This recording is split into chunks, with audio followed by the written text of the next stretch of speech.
నమస్కారం, ఘంటారావానికి స్వాగతం. ముందుగా ప్రధానాంశాలు. రాష్ట్రంలో అకాల వర్షాలతో రైతులకు కోలుకోలేని నష్టం. కొనుగోలు కేంద్రాల్లో తడిచిన ధాన్యం, పిడుగుపాటుకు 2 మృతి.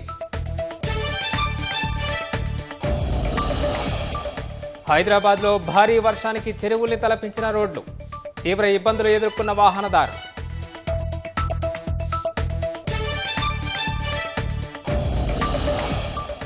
గౌరవెల్లి కాల్వల నిర్మాణం పూర్తి చేస్తామన్న మంత్రి పొన్నం. భూ నిర్వాసితులను ఆదుకుంటామని హామీ, సహకరించాలని విజ్ఞప్తి. నేడు దేశవ్యాప్తంగా 103 రైల్వే స్టేషన్లు ప్రారంభోత్సవం. రాజస్థాన్లో వర్చువల్గా ఆరంభించనున్న ప్రధాని మోదీ.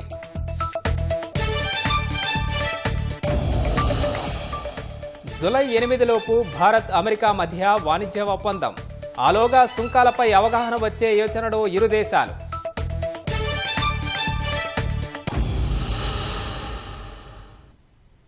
కొన్ని రోజులుగా కురుస్తున్న అకాల వర్షాలు అన్నదాతలకు తీవ్ర నష్టం కలిగిస్తున్నాయి. కొనుగోలులో జాప్యం, లారీల కొరతతో కొనుగోలు కేంద్రాల్లోని ధాన్యం తడిసి మొలకెత్తుతోంది.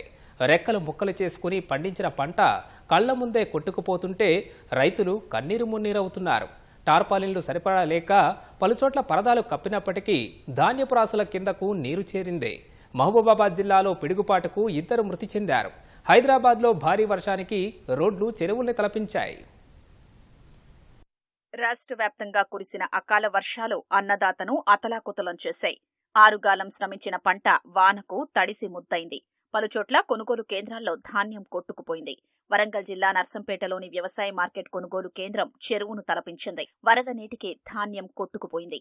మంచిర్యాల జిల్లా మందమర్రి మండలంలోని సొరంగపల్లి, పొన్నారం కొనుగోలు కేంద్రాల్లో వర్షం నీటికి ధాన్యం తడిసిపోయింది. నిర్మల్ జిల్లా కుంటాల మండలంలో తడిసిన ధాన్యాన్ని కొనుగోలు చేయాలంటూ ధర్నా చేశారు. మెదక్ జిల్లాలో రామాయంపేట, కొల్చారం, పాపన్నపేట, తూప్రాన్, చేగుంట మండలాల్లో ధాన్యం రాసుల కిందకు నీరు చేరింది. మహబూబాబాద్ జిల్లా కల్వల గ్రామంలో రైతులు టార్పాలిన్లు కప్పి ధాన్యం రాసుల చుట్టూ నీరు చేరకుండా కాలువలు తీసినప్పటికీ ఫలితం లేకపోయింది.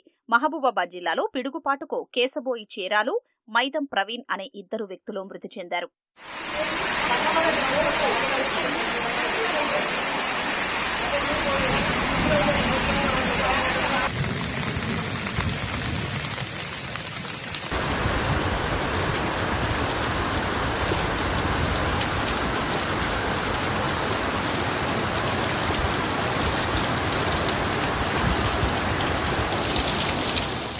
అయింది 3 రోజుల లారీ లేవు, మన లేవు, మొత్తమే లేవు, లేకపోతే ఇదివరకు ఎప్పుడో అట్లు అన్ని మొలకలు వస్తున్నాయి.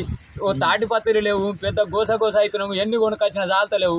ఎవరు కూడా మమ్మల్ని పట్టించుకునే దాతనే లేరు. నిన్నటి నుండి కూడా భారీ వర్షాలు అని చెప్పి సంకేతాలు ఇస్తున్నప్పటికీ వాతావరణ శాఖ వాళ్ళు, ప్రభుత్వాలు గాని, ఉన్నతాధికారులు గాని రైతులను పట్టించుకోకుండా కనీసం బాధలు లేక 4-5 రోజుల నుండి రైతులను ఇబ్బంది పెట్టేటువంటి పరిస్థితి లోపల ఇక్కడ సెంటర్లు నడుస్తా ఉన్నది. రైతులందరూ అది గోసపడతా ఉన్నారు. దీన్ని ప్రభుత్వం దృష్టిలో పెట్టుకుని అధికారులు తక్షణమే స్పందించి తడిసిన వడ్డం కూడా కొంటామని చెప్పనేటువంటి మాట వాస్తవమా కాదా అనేది ఇప్పుడు దీన్ని బట్టి మాకు అర్థమవుతుంది. రేపు తడిసినటువంటి వడ్డలన్నింటి కూడా తూకం చేసుకుని ఖచ్చితంగా ప్రతి ఒక్క గింజను కూడా ఖరాబ్ కాకుండా గవర్నమెంట్ కొనాల్సినటువంటి సందర్భం ఉన్నది.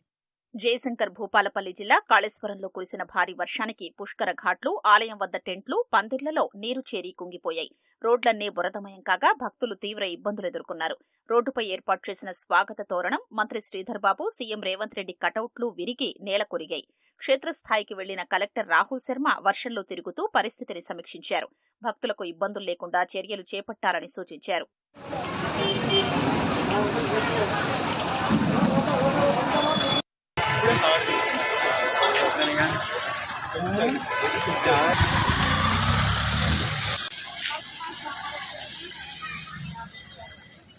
ద్రోణి ఉపరితల ఆవర్తనం ప్రభావంతో హైదరాబాద్లో వర్షం దంచికొట్టింది. సికింద్రాబాద్, బోయిన్పల్లి, మారేడుపల్లి, బొల్లారం, బేగంపేట్ ప్రాంతాల్లో కాలనీలు జలమయమయ్యాయి. భారీ వర్షానికి మోండా మార్కెట్లో ఇళ్లల్లోకి నీరు చేరడంతో స్థానికులు ఇబ్బందులు ఎదుర్కొన్నారు. ముషీరాబాద్ నియోజకవర్గంలోని అనేక ప్రాంతాల్లో డ్రైనేజీలు నిండి రోడ్లపైనే వరద నిలిచింది. జూబ్లీహిల్స్, బంజారాహిల్స్, గచ్చిబౌలి, అమీర్పేట్, ఉప్పల్, ఎల్బీనగర్, పాతబస్తీ సహా అనేక ప్రాంతాల్లో కురిసిన జోరు వానకు వాహనదారులు ఇబ్బందులు పడ్డారు. విద్యుత్ సరఫరాకు అంతరాయం ఏర్పడగా పలుచోట్ల వర్షానికి చెట్లు విరిగిపడ్డాయి. జీహెచ్ఎంసీ, హైడ్రా, పోలీస్, ట్రాఫిక్, విద్యుత్, రవాణా సహా ఇతర శాఖల సిబ్బంది సమన్వయంతో పనిచేస్తూ సహాయక చర్యలు చేపట్టారు. బండ్లగూడలో అత్యధికంగా 8.7 సెంటీమీటర్ల వర్షపాతం నమోదు కాగా మెట్రో రైళ్లు కిక్కిరిసిపోయాయి.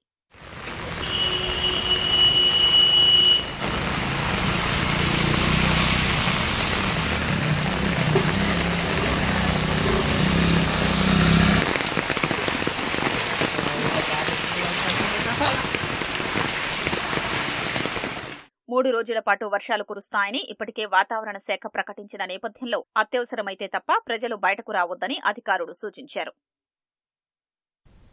ఢిల్లీలో బలమైన గాలులతో కూడిన వర్షం బీభత్సం సృష్టించింది. అనేక ప్రాంతాల్లో చెట్లు, హోర్డింగ్లు నేలకొరిగాయి. విద్యుత్ సరఫరాకు ఆటంకం కలిగింది. చెట్లు, విద్యుత్ స్తంభాలు పడి వేరువేరు ప్రాంతాల్లో 2 మృతి చెందగా 11 మంది గాయపడ్డారు. లోధి రోడ్డు పైబంతన సమీపంలో ట్రైసైకిల్పై వెళ్తున్న దివ్యాంగుడిపై విద్యుత్ స్తంభం పడగా అక్కడికక్కడే మృతి చెందాడు. గోకుల్పురి ప్రాంతంలో చెట్టు పడి ఓ యువకుడు ప్రాణాలు కోల్పోయాడు. ముఖర్జీనగర్ సమీపంలో పాదచారుల వంతెనకు సంబంధించిన ఓ భాగం ఊడిపడి 6 గాయపడ్డారు. మంగోల్పురి ప్రాంతంలో ఓ భవంతిలోని బాల్కనీ కూలగా 4 గాయపడ్డారు. ఢిల్లీ నోయిడా, ఢిల్లీ గజియాబాద్, ఢిల్లీ గురుగ్రామ్ రహదారులపై చెట్లు విరిగిపడి భారీగా ట్రాఫిక్ జామ్ ఏర్పడింది. బలమైన గాలుల ధాటికి ట్రాక్లపై వస్తువులు పడ్డంతో మెట్రో రైళ్ల సేవలకు ఆటంకం కలిగింది. ఢిల్లీతో పాటు శివారు ప్రాంతాల్లో 60 నుంచి 70 కిలోమీటర్ల వేగంతో గాలులు వీచాయని వాతావరణ శాఖ తెలిపింది. ఢిల్లీ నుంచి శ్రీనగర్కు వెళ్తున్న ఓ ఇండిగో విమానం గాల్లో ఉండగా తీవ్ర కుదుపులకు లోనైంది. వడగండ్ల ధాటికి విమానం ముందు భాగం దెబ్బతింది. ప్రయాణికులు తీవ్ర భయాందోళనలకు గురై కేకలు వేశారు. వెంటనే పైలట్ ఎమర్జెన్సీ ప్రకటించి శ్రీనగర్ ఏటీసీకి సమాచారం ఇచ్చారు. విమానం ల్యాండింగ్కు అధికారులు చర్యలు చేపట్టగా పైలట్ సురక్షితంగా ల్యాండ్ చేశారు.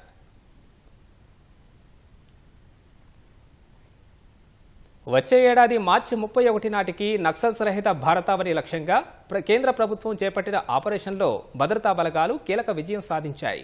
4.5 దశాబ్దాల విప్లవోద్యమ చరిత్రలో తొలిసారి కేంద్ర ప్రధాన కార్యదర్శి హోదాలో ఉన్న నంబాల కేశవరావును హతమార్చాయి. ఆపరేషన్ కగార్లో భాగంగా 2024-25లోనే మావోయిస్టులకు కోలుకోలేని దెబ్బ తగిలింది. కాకులు దూరని కారడవుల్ని సైతం చీల్చుకుంటూ నక్సల్కు కంచుకోటలుగా ఉన్న దండకారణ్యంలోని ప్రాంతాలను ఒక్కొక్కటిగా బలగాలు తమ ఆధీనంలోకి తెచ్చుకున్నాయి.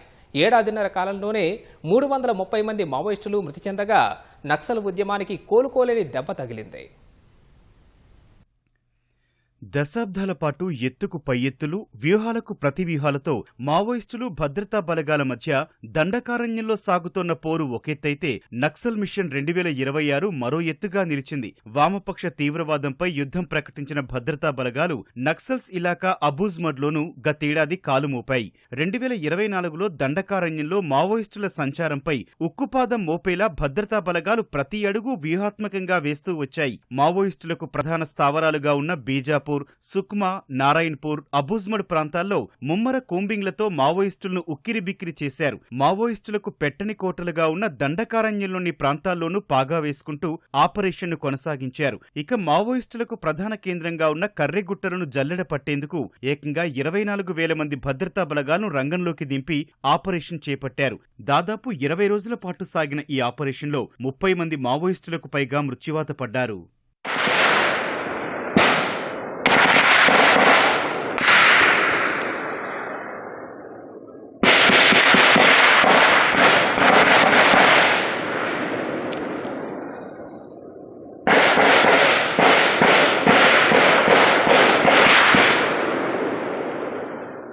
వాస్తవానికి కర్రెగుట్టల్లో మావోయిస్టు అగ్రనేతలు ఉన్నారన్న సమాచారంతోనే ఆపరేషన్ చేపట్టినప్పటికీ 20 రోజుల పాటు జల్లెడ పట్టినా చివరకు అగ్రనేతల సంచారాన్ని మాత్రం కనిపెట్టలేకపోయారు. కర్రెగుట్ట అటవీ ప్రాంతంలో అణువణువు తెలిసిన మావోయిస్టులు తమ అగ్రనేతలను సేఫ్ జోన్లోకి తరలించడంలో సఫలీకృతమైనట్లు ప్రచారం సాగింది. తాజాగా బుధవారం తెల్లవారుజామున నారాయణపూర్, బీజాపూర్ సరిహద్దు అటవీ ప్రాంతంలో మావోయిస్టు పార్టీ కేంద్ర ప్రధాన కార్యదర్శి ఎదురుకాల్పుల్లో మృత్యువాత పడటంతో భద్రతా బలగాలు పైచేయి సాధించినట్లయింది.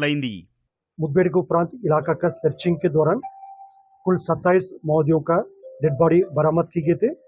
इसमें जो माओवादियों का जनरल सेक्रेटरी जो सीपीएम माओवादी संगठन के सबसे जो प्रमुख है जो बसवराजू उर्फ BR दादा उर्फ गंगन्ना, उनका शव भी आज की मुठभेड़ के पश्चात जो DRG टीम्स ने रिकवर की गए थे। अभी इस मुठभेड़ के दौरान हमारा एक DRG के साथी नक्सलियों से बहुदूर से लड़ते हुए वीर गति प्राप्त किया। उनके पार्थिव शरीर को जिला मुख्यालय लेने के लिए आवश्यक तैयारी की जा रही है और इस मुठभेड़ में हमारा कुछ DRG के जवान का अलग अलग जैसा IED ब्लास्ट या स्प्लिंटर इंजरी इस प्रकार का चोट आए थे। उन सबको सेफ इलाके के लिए इवैक्यूएशन की गए थे। अभी उन सभी जवान का इलाज जारी है और सभी खतरा से बाहर है और अन्य आसपास इलाका में अभी सर्च अभियान जारी है। इस मुठभेड़ के पश्चात इलाके के सर्चिंग के दौरान AK-47 SLR इंसास कार्बाइन जैसा काफी बड़ी संख्या में ग्रेडेड वेपन्स भी अन्य आर्म्स अम्युनिशन भी बरामद की गए थे। 2024 జనవరి నుంచి మొదలుపెట్టిన నక్సల్ మిషన్ 2026ను భద్రతా బలగాలు అత్యంత ప్రతిష్టాత్మకంగా తీసుకున్నాయి. మావోయిస్టుల కోసం వేట సాగించేందుకు అత్యాధునిక సాంకేతిక పరిజ్ఞానాన్ని ఉపయోగించాయి. డ్రోన్ల వినియోగం, హెలికాప్టర్ల వినియోగంతో కీకారణ్యంలోనూ మావోయిస్టుల జాడ తెలుసుకుని విరుచుకుపడ్డాయి. దండకారణ్యంలో ఏడాదికి పైగా హోరాహోరీగా సాగిన పోరులో చివరకు భద్రతా బలగాలే పైచేయి సాధించాయి. అంటే వాళ్ళ ట్రైనింగ్ ఇంప్రూవ్ చేసుకొని సిఆర్పిఎఫ్ బలగాలు, ఛత్తీస్గఢ్ పోలీసులు, వాళ్ళ లీడర్షిప్ అన్నింటిలో కూడా చాలా మార్పు వచ్చింది. సో వరుసగా చాలా ఎన్కౌంటర్స్ అవుతున్నాయి. అండ్ కొన్ని ఇప్పుడు కరిగుట్ట ఇమేజ్ అయింది, ఇప్పుడు అబూస్మడ్లో అయింది అంటున్నారు. అది ఒకనొకప్పుడు నక్సలైట్స్ బాగా అంటే కొంచెం ఛత్తీస్గఢ్ కొంచెం మహారాష్ట్ర కలిసి ఉంటాయి. సో ఎవరు ఇక్కడ రాలేరని ఒక ఇంప్రెషన్ ఉండేది, నక్సలైట్స్ అక్కడ ముట్టుకోలేరని. అలాంటి ఏరియాలో వీళ్ళు వెళ్ళి వాటి మీద పట్టు సాధించారు. సో ఈ మధ్య వరుసగా ఎన్కౌంటర్స్ అవుతున్నాయి. ఇతను పార్టీ జనరల్ సెక్రటరీ అంటే నెంబర్ 1 మ్యాన్. సో అక్కడ ఉండి ఇవన్నీ నడుపుతున్నాడు. సో ఈ ఈ ఎన్కౌంటర్లో మరణించడం చాలా తీవ్రమైన నష్టం పార్టీకి. అంటే నాయకుడు చనిపోతే డిమోరలైజ్, కాడర్ అంతా డిమోరలైజ్ అవుతుంది. ఇప్పటికే డిమోరలైజ్ అయ్యారు, చాలామంది సరెండర్ అయ్యారు, చాలామంది అరెస్ట్ అయ్యారు, చాలా ఎన్కౌంటర్ జరిగాయి ఈ మధ్యన పెద్ద వాళ్ళు కూడా. సో ఆ బ్యాక్గ్రౌండ్లో చూసుకుంటే ఇది చాలా కోలుకోని దెబ్బండి. 2024లో జరిగిన ఎన్కౌంటర్లలో 215 మంది మావోయిస్టులు మృతి చెందారు. 2025 జనవరి నుంచి మే 21 వరకు 115 మంది హతమయ్యారు. మొత్తంగా మావోయిస్టు పార్టీ చరిత్రలో ఒక్క ఏడాదిన్నర కాలంలోనే 330 మంది మావోయిస్టులు మృతి చెందడం ఇదే మొదటిసారి కావడం గమనార్హం. ఆపరేషన్ బ్లాక్ ఫారెస్ట్ కార్యక్రమంలో పాల్గొన్న భద్రతా బలగాల పోరాటానికి కేంద్ర మంత్రి బండి సంజయ్ కొనియాడారు. దేశ వికాసానికి అడ్డు తగులుతున్న నక్సలిజంపై చేస్తున్న పోరులో కీలక విజయం సాధించామన్నారు. 3 దశాబ్దాల కాలంలో జనరల్ సెక్రటరీ స్థాయి మావోయిస్టు నేతను ఏరివేయడం ఇదే తొలిసారని వెల్లడించారు. ఆపరేషన్ బ్లాక్ ఫారెస్ట్ ఫలితంగా తెలంగాణ, ఛత్తీస్గఢ్, మహారాష్ట్రల్లో ఇప్పటికే 54 మంది అరెస్టు కాగా మరో 84 మంది మావోయిస్టులు లొంగిపోవడం జరిగిందన్నారు. జాతీయ భద్రత విషయంలో రాజీలేని పోరాటం చేస్తున్న ప్రతి ఒక్క భద్రతా సిబ్బందికి బండి సంజయ్ ప్రత్యేక ధన్యవాదాలు తెలిపారు. భారత వికాసానికి అడ్డు తగిలే ఏ దుశ్చర్యను ఉపేక్షించని నయా భారత్ ఇదని బండి సంజయ్ స్పష్టం చేశారు. అమృత్ భారత్ స్టేషన్ పథకంలో భాగంగా దేశవ్యాప్తంగా అభివృద్ధి చేసిన పలు రైల్వే స్టేషన్లను ప్రధాని నరేంద్ర మోదీ నేడు ప్రారంభించనున్నారు. 18 రాష్ట్రాలు, కేంద్రపాలిత ప్రాంతాల్లోని 86 జిల్లాల్లో ఆధునీకరించిన 103 రైల్వే స్టేషన్లను ప్రధాని మోదీ వర్చువల్గా ప్రారంభిస్తారు. ఇవాళ రాజస్థాన్ పర్యటనకు వెళ్లనున్న ప్రధాని అక్కడి నుంచి అమృత్ స్టేషన్లను వర్చువల్గా ప్రారంభించనున్నారు. ఆంధ్రప్రదేశ్లోని సూళ్లూరుపేట, తెలంగాణలోని బేగంపేట్, కరీంనగర్, వరంగల్ స్టేషన్లు ఈ జాబితాలో ఉన్నాయి. ఉత్తరప్రదేశ్లో 19, గుజరాత్లో 18, మహారాష్ట్రలో 10, రాజస్థాన్లో 8 సహా మొత్తం 103 స్టేషన్లను ప్రధాని ప్రారంభిస్తారు. అమృత్ స్టేషన్లు ప్రయాణికులకు సౌకర్యాలతో పాటు కనెక్టివిటీని పెంచుతాయని ప్రధాని ఎక్స్ వేదికగా పేర్కొన్నారు. స్థానిక కళాకృతులు, సాంస్కృతిక వారసత్వానికి స్టేషన్ల అభివృద్ధిలో ప్రాధాన్యమిచ్చినట్లు రైల్వే మంత్రి అశ్విని వైష్ణవ్ చెప్పారు. Honorable Prime Minister will inaugurate the first batch of 103 stations spread throughout the country. Everywhere our attempt has been to incorporate the local architecture, the cultural heritage of the area, so that the stations are built for 50 years. They can keep serving the people for the next 50 years. After this large batch of 103 stations, another 100 stations will be ready in the coming 8 months. And then by 2027, about 500 stations will be ready. అంతర్జాతీయ స్థాయి ప్రమాణాలు, అత్యాధునిక సౌకర్యాలతో railway స్టేషన్లను కేంద్ర ప్రభుత్వం అమృత్ భారత్ స్టేషన్ల పేరుతో పునరాభివృద్ధి చేస్తోంది. భవిష్యత్ అవసరాలను దృష్టిలో ఉంచుకుని వచ్చే 30-40 ఏళ్లు ప్రయాణికుల అవసరాలకు సరిపడేలా తీర్చిదిద్దుతోంది. రాష్ట్రంలో 40 రైల్వే స్టేషన్లలో దాదాపు 2,750 కోట్లతో పునరాభివృద్ధి పనులు సాగుతున్నాయి. ఇప్పటికే పనులు పూర్తయిన బేగంపేట, కరీంనగర్, వరంగల్ రైల్వే స్టేషన్లను ఇవాళ ప్రధాని వర్చువల్గా ప్రారంభించనున్నారు. రైల్వే స్టేషన్ల ప్రారంభోత్సవంలో కేంద్ర మంత్రులు కిషన్ రెడ్డి, బండి సంజయ్ పాల్గొననున్నారు. దేశ ఆర్థిక వ్యవస్థకు వెన్నెముక అయిన రైల్వే వ్యవస్థ ఆధునికీకరణకు ప్రధానమంత్రి నరేంద్ర మోదీ పెద్దపీట వేస్తున్నారు. 11 ఏళ్లలో గణనీయమైన మార్పులు రాగా భవిష్యత్ అవసరాలే లక్ష్యంగా అభివృద్ధి పనులు వేగంగా సాగుతున్నాయి. రైల్వేల్లో జరుగుతోన్న అనేక అభివృద్ధి కార్యక్రమాల్లో రైల్వే స్టేషన్ల పునరాభివృద్ధి ఒకటి. అమృత్ భారత్ స్టేషన్ల పథకం కింద 1,00,000 కోట్ల అంచనా వ్యయంతో దేశవ్యాప్తంగా 1,300కు పైగా రైల్వే స్టేషన్లలో పునరాభివృద్ధి కార్యక్రమాలను ప్రధాని మోదీ 2023 ఆగస్టులో ప్రారంభించారు. రాబోయే 30 నుంచి 40 ఏళ్ల వరకు ప్రయాణికుల అవసరాలను తీర్చేలా ఆయా రైల్వే స్టేషన్లను సిద్ధం చేయనున్నారు. ఇందులో తెలంగాణలోనూ 40 రైల్వే స్టేషన్లలో దాదాపు 2,750 కోట్లతో పునరాభివృద్ధి కార్యక్రమాలు వేగంగా సాగుతున్నాయి.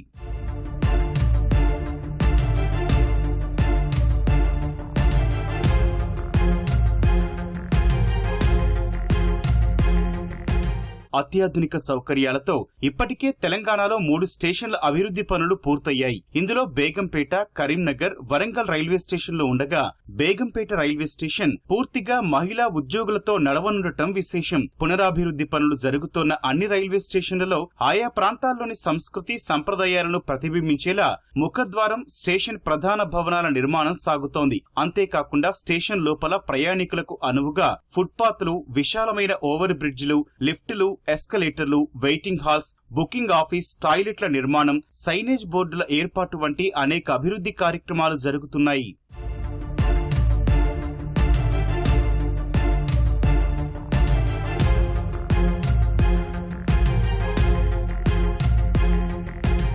రాష్ట్రంలో 40 రైల్వే స్టేషన్లకు అమృత్ భారత్ రైల్వే స్టేషన్ల కింద భారీగా బడ్జెట్ కేటాయించి అభివృద్ధి చేస్తున్నారు. ఇందులో సికింద్రాబాద్ స్టేషన్ కు 699.77 కోట్లు, కాచిగూడకు 424.29 కోట్లు, లింగంపల్లి స్టేషన్ లో 310.38 కోట్లతో అభివృద్ధి చేస్తున్నారు. ఆదిలాబాద్, బాసరా, కాజీపేట్, జనగామ, వికారాబాద్, మహబూబాబాద్, మహబూబ్ నగర్ సహా రాష్ట్రంలోని అనేక స్టేషన్లలో పెద్ద ఎత్తున ప్రగతి పనులు చేపడుతున్నారు.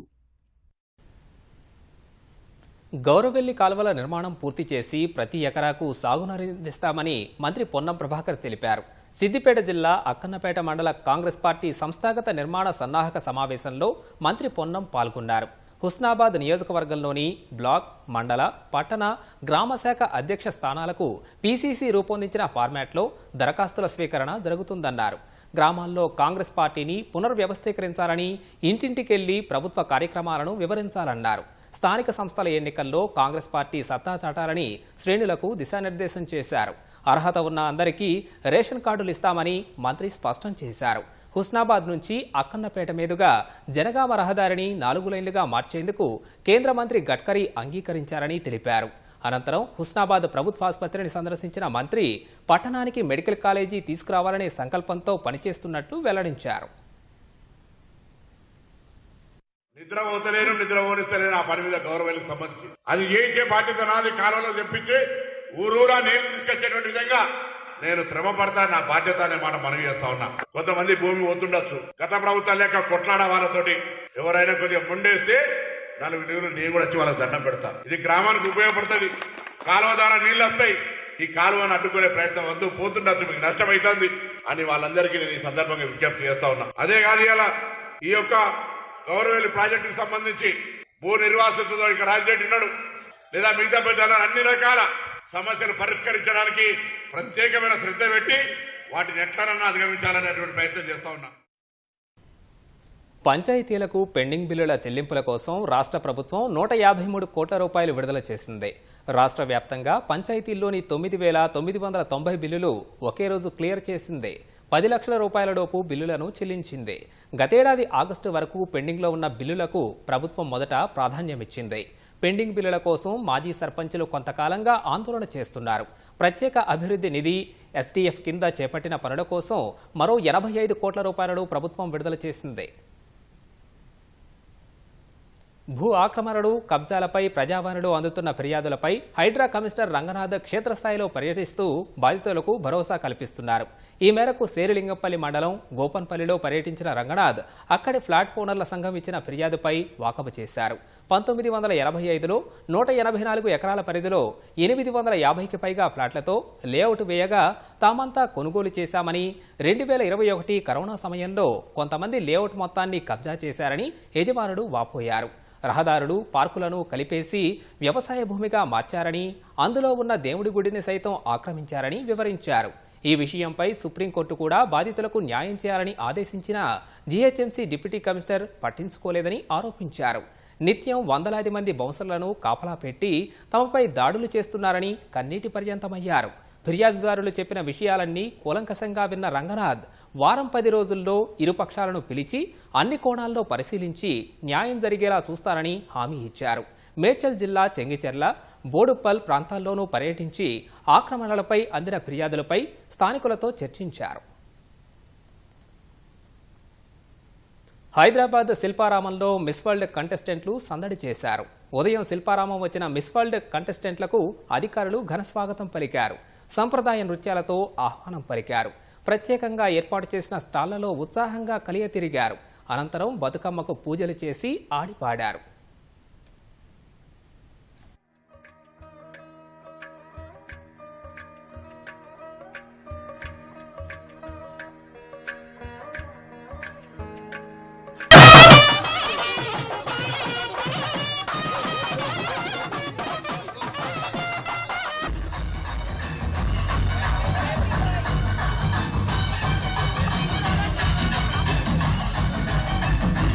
Just have a look at them. Keep move forward. Yeah. Just have a look at them. Yeah.